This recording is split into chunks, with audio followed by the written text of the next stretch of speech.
I've been trying to tell you guys what is happening. And I told you after February 20th, there's going to be more about this tomorrow. I'm going to show you some more exposing of the financial system that's coming. I told you after February 20th, 2026, the financial system is going to start to get exposed. It doesn't matter if you like Trump, you hate Trump, he is here to bring chaos.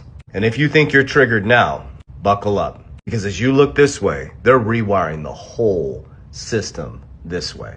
There's a reason why it's called the Genius Act. The Genius Act brought in stablecoin regulation. It was genius. Trump leaves the last presidency, anti-crypto, comes back and runs as a crypto capital of the world, the Bitcoin president. Within 7 months, passes the Genius Act. Genius. Around the world, banks were dumping treasuries. And now gold sits as the world's reserve asset of choice.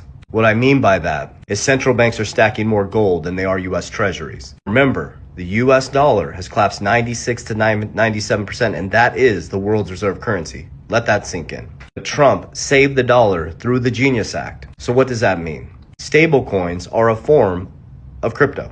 It is not an investment. For example, if I was to sell some XRP, I could store it in a stablecoin. Here's the key factor.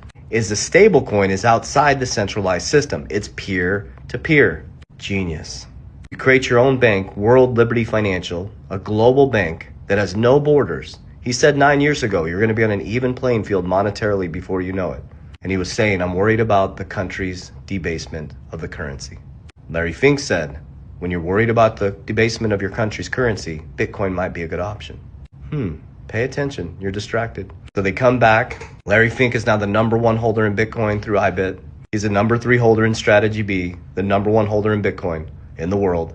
Trump out of billionaires is the #1 holder in Bitcoin. Trump media is climbing up the ranks in a Bitcoin treasury. Eric Trump's American Bitcoin is climbing up the ranks. Bo Hines worked for President Trump, steps down, goes over to Tether, brings it into America, which is 90% of the stablecoin market, USAT. So now America owns the stablecoin market. Tether, RLUSD, Ripple, USDC, connected to Circle, connected to BlackRock. World Liberty Financial, Trump has his own stablecoin, USD1, fastest growing stablecoin in history.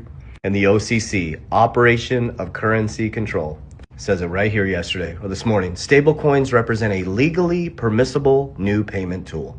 So just to let you know, you're going to be operating on a stablecoin within the next 2 years. Just to let you know, some of the top 4 cryptocurrencies will be the next Google, Amazon, and I truly believe will radically transform people's financial future. But hey, you can keep believing the bullshit. You can keep following the noise. Well, Elon said it the best. He just posted or reacted to posts that talks about the